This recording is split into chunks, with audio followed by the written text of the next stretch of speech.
Hey guys, I'm Tim. I'm Mike. I'm Spencer. And I'm Han Solo, Capital Millennium Falcon. Or that's Dan. And this is the Board Game Rundown. Today we're going to talk about Star Wars Love Letter. I mean, it's Jabba's Palace. But yeah, I call it Star Wars Love Letter. But it is Star Wars Jabba's Palace. So this is the Star Wars iteration of the very, I don't know, classic, popular game, Love Letter. It's a very love it or hate it kind of experience for a lot of people. Well known. Yes, there are many famous iterations of Love Letter. I enjoy Love Letter quite a bit, so going into this, my perspective is colored accordingly. But anyways, this is with Star Wars characters. So while there are some unique abilities to this version, there are some standard ones, sort of like the old guard or priest, like what they do. Guess what's in somebody's hand? Oh, you can't target me this turn. Some things like that. But this does have some new abilities as well. Based on the characters, there's a zero card, which is Han, frozen in carbonite, things like that. This one also presents agendas. So you're going to pick an agenda before you even start to play, and that's going to tell you what the win condition at the end of the round is going to be. So normally, regular old Love Letter, it's like last man standing or the highest card when the deck runs out.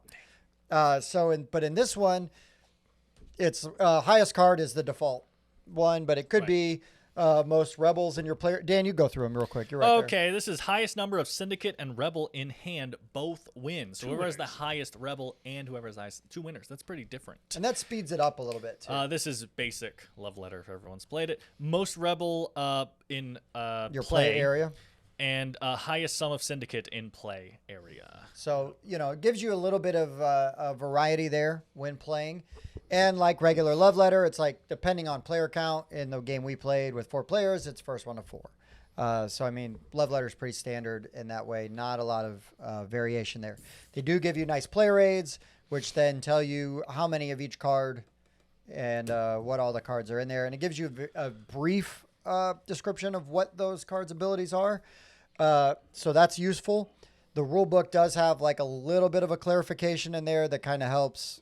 Same thing with the agenda effects and things like that. And the cards themselves go into more detail than on this. So I don't think you really need to look at the rule book if you know how to play. Except for some special cases. Dun, dun, dun. What you want to talk about? Okay, you want to talk about, should we go into our thoughts then? Or? Yeah, I mean, that basically describes the game. Right there. That's pretty much it. You draw a card. You have 2 cards in your hand. You're going to play one of them and resolve its effect. That's how Love Letter works. That's how Star Wars Jabba's Palace works. Yes. Different game. Totally different game. Let's go into our thoughts on it.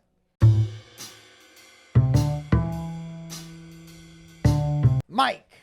You're going to start with me. Yeah, I know. I want to get all the bad out of the way first. Yeah, because I don't like Love Letter that much. And this still feels like base Love Letter. So if you don't like Love Letter, you're probably not going to like this game. This did nothing to win me over. I feel like I'm just kind of playing a game that I don't really like that much on repeat. Mm-hmm. Plus the fact that you have... Player elimination works in some games. King of Tokyo, King of New York, player elimination works. And some say, well, it's a short game, so player elimination shouldn't bother you. It does. It's player elimination multiple times. So not only can you be eliminated once, you can be eliminated 4 times in the same game for completely arbitrary and random reasons. And that just does not work for me. So I didn't like this that much. That's fair. Spencer, what do you think? I like that there are 2 different factions. I don't remember that being in any of the Love Letters I played in the past. That's a new thing. And some of them do something depending on the other faction. Like, which one is it? Well, Luke does. Luke does something. His says choose another player. If they have a syndicate card in hand, they are out, which is very powerful because half the cards are syndicate cards. And it's powerful, but also you are playing a high number. So you're very high.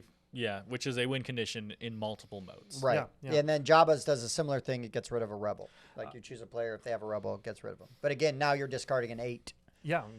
Now I'm interested in seeing how these other agenda work, but I'm not certain they're going to make a big difference because 90% of the time I play this, it's always the last person standing. It almost never comes down to who has the highest card. That's true. I mean, it has, once in a while.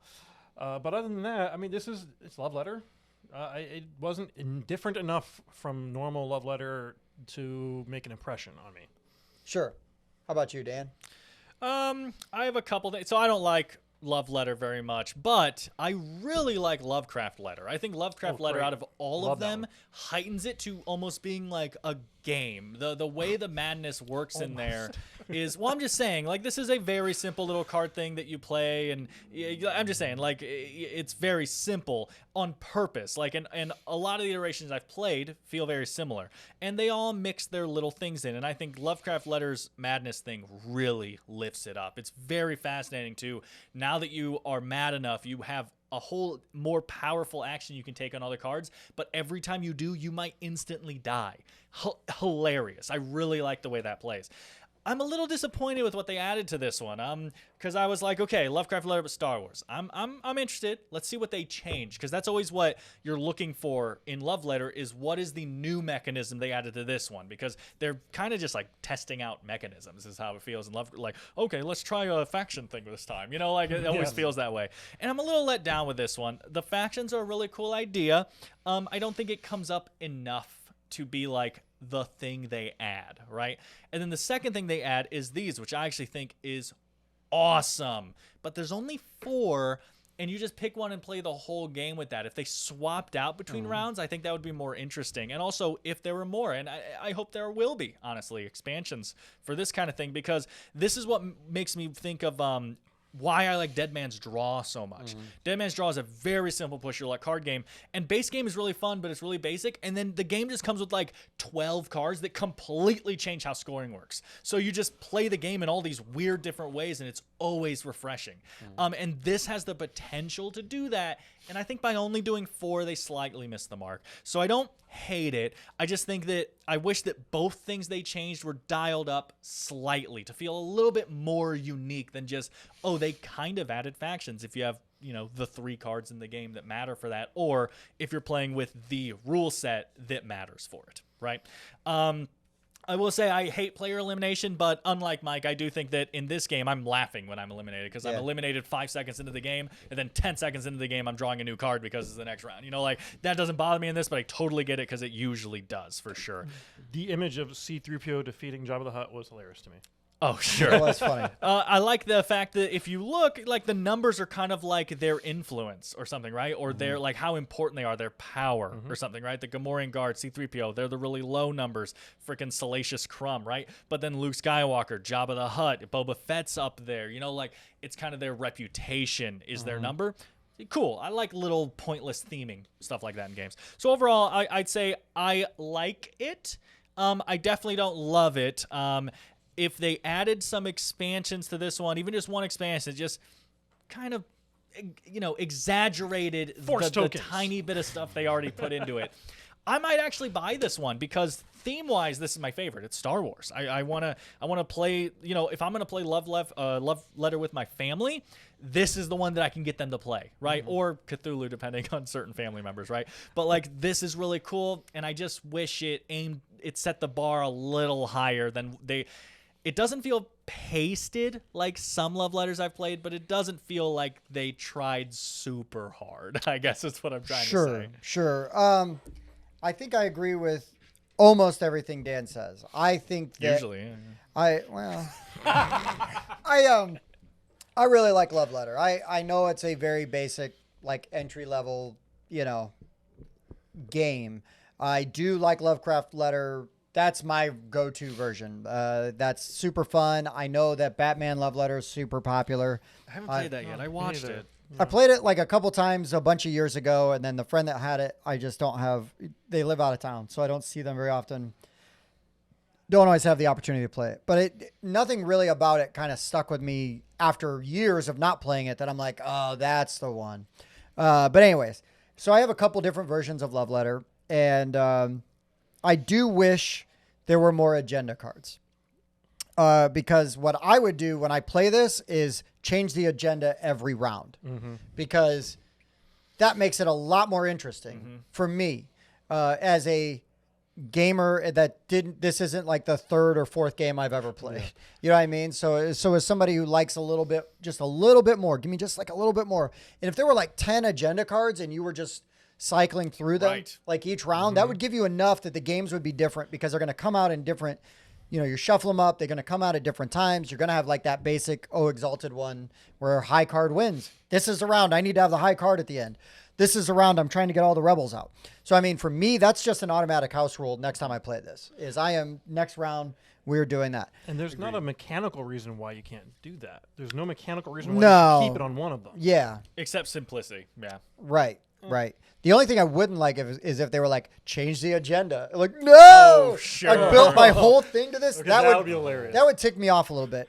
I agree. I understand what Mike is saying. If with the player elimination and you're already not having fun, that can suck. But I like this game. The player elimination is relatively brief. So for me, I don't mind it that much. And I kind of like the tension of like, who's going to go out. And if you're playing a 4-player game or even like a 3-player game, I mean, heck, it's done like that, right? So I mean, it does all the things that Love Letter does. It has that Star Wars twist, which is what I like, and I can get people to play it just based on that. So that's a really nice thing. But this isn't enough to necessarily set it higher than maybe another version of Love Letter that I like better. Because it does more things, makes it a gamier game. That's Lovecraft Letter, which is excellent. But I mean, this doesn't like, oh well, regular Love Letter is better. Like, no, I will play Star Wars Love Letter just because of the theme.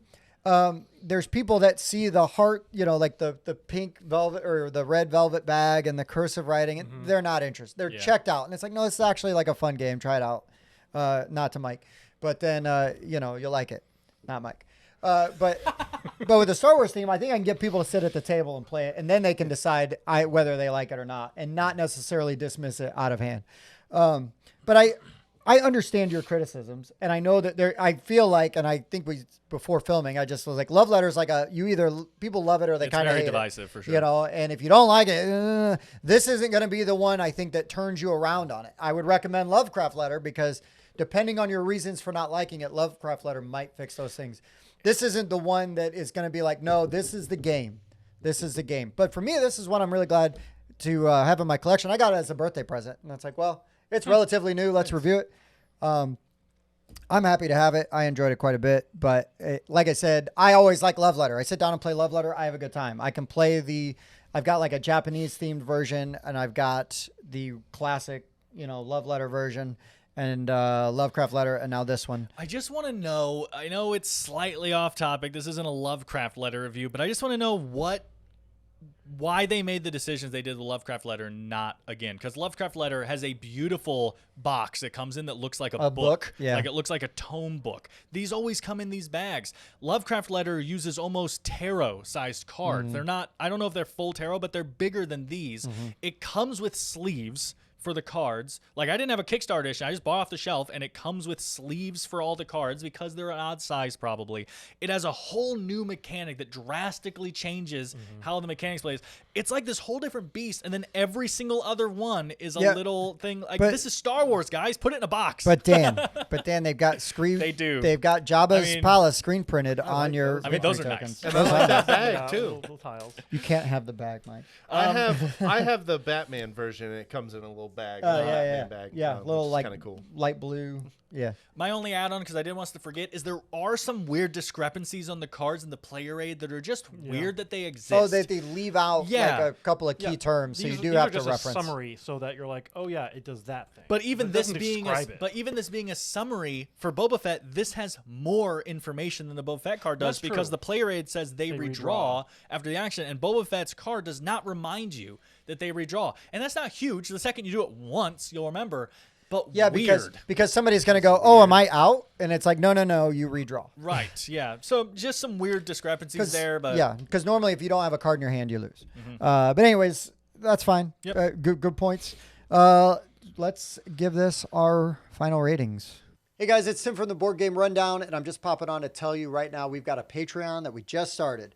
The pledge level is very low, but there's a limited amount, so when that amount's gone, it's going to go up. Right now, we're not giving away anything extra, but we probably will as soon as we figure out how we're doing that. So if you've got the time, the willingness, and the means to do so, and you want to support the show, please go over to that Patreon and check it out. Thanks very much. Mike, what is your rating and why is it below a 5? Oh, hold on. I think Dan is actually offended that you didn't allow him to describe what scoring it actually It's the only reason I'm here. Hold on, guys. I've got to write Dan a love letter so he'll come back and do this real quick. How did I miss that? Good question. No, How did I we're miss still that? live. There's no Yeah, way we can no, not that's include gotta that in say this it. video. So, So we're still running with we're this. going to give it our final ratings. Dan, Hi. how do we do that, sir? I'll go show myself. Thanks for asking, Tim. Hi, we're all going to rate it from 1 to 10. We do use 0.5s, and then we're all going to average them together so there's just one score at the end. That's it. You probably could have assumed that, but right. it's my God-given right to be able to describe that. I think it messed me up because you weren't here last week. Yeah. And Tim is so distracted by how low I'm going to Yeah, score yeah. this. They wanted to jump to me Yeah, I'm and get it looking out. forward But, this. but I should have told, like, Dan should have specified that negatives aren't allowed. That's true. So, Not negative. I have scored another game lower than what I will be scoring this. Okie It's on the dokie. floor behind us. yeah, should So- stay there. I'm assuming you're still going to me first. Yes, please, Okay, sir. so I've played original Love Letter and I own the Batman Love Letter. Okay, I take it don't- back. I do have a friend that has Batman Love Letter currently. I but- don't really enjoy either one. I feel like it is player elimination the game. Yeah. And that's not fun. Kind of, yeah. Game theory. Yeah, game. that's a good explanation. You know, and I get that it's a short period of time and it's exciting wondering if I'm going to get eliminated. For me, it's not. It's a game I'd rather never play again, and for that reason I'll give it a 5. All right, Spencer. Oh, actually, I gave something lower than that. This is to me about the same as Love Letter. No, I don't think I've ever rated Love Letter on this before. And Love Letter is fine, so I'm going to give it a 7. I could recommend it, but that's about it. Pull your phone out. Oh, yeah, good point. So Bob isn't here. It's his I goddamn right. would probably give this like a 0.5 higher than base Love Letter or something. I would definitely get this over Love Letter, mainly because theme and it does add some stuff, but I don't love it. I'm going to fall in a 6.5. It's a 7.5 for me. I mean, I think Love Letter is probably a 7 for me. And like Dan said, I mean, a half point higher. If it had like a bunch of agenda cards and they switched out every round, I think it would be an 8 for me. I really do. Because yeah. and honestly, if we just played with the agendas switching every round, it probably would have just been an 8 for me. Sure. But since the rules say that Right. you only Rules use the as one, then yeah, I'm going to rate it based on that. Now, going forward, when I play it, we are always changing those up because I think that makes it more interesting for everyone other than Mike. And that's fine. I totally get it. I have friends that like Love Letter, and I have friends that totally dislike He Love gave the Letter. look Well- of like, I am attacked. No, we're good. And I also But I won't just- make Mike play it again. I mean, that's the other thing. I It's also not like want Dan with gambling games. I like small box, elegant games that don't have a lot of components. Right. So it's not that. The simplicity of this game is Yeah. not why I don't enjoy it. I just don't find the decisions interesting. Sure. And that's totally fair. Like, I'm not banging on you because it's like, well, you like every other small game with low rules overhead. Like, no, normally you and I both enjoy these kind of games, and sometimes they land and sometimes they don't. It's just the style of game that doesn't land with you, and that's totally fine, except you're wrong. I'm just kidding. I usually get to do this to Dan, so I'm Yeah. doing it to somebody else, you know, so It's nice. I gotta just gotta like lay it on there. So Spencer, what's our average? All right, if you average all these together, we get a 6.5. Hey, which means I was right. But also, did you do it right this time? I watched the other video I wasn't in where you totaled it wrong. I Yeah. totally wrong. No, I got it right this time. Yeah, I mean, I think that's probably a fair score for Love Letter, given the people that are reviewing it and everything. And again, I don't know that this does enough to really like excel, right? And set it. What off the top of your head, what do you think you would rate Lovecraft Letter? I mean, we could do a video on it. I'd probably give Lovecraft Letter at least an 8. Yeah, I might same. even think about an 8.5. I Same. was going to 8.5. Same. I'd be right in there with you. I need to play it again. I have just to genuine refresh. fun playing Lovecraft Letter, and for these, it's entertainment, right? Yeah. But it feels more like a fun social activity thing that we're Right. doing rather than like a, I don't know. There's just Decision-making game. Check out Lovecraft Letter. Yeah, fair enough. All right, this has been Star Wars Jabba's Palace. If you found this video helpful, please give us a thumbs up, a subscription, sub, comment. Let us know what your favorite love letter is, or why we're wrong, or why Mike was wrong. Either one, that's fine. We enjoy the interaction. Yeah, I want to know the most obscure love letter out there. Yeah. Right. Is there like a Scarlet Pimpernel love letter? Okay. No, I own that one. Name a different one. Yeah, pick a different one.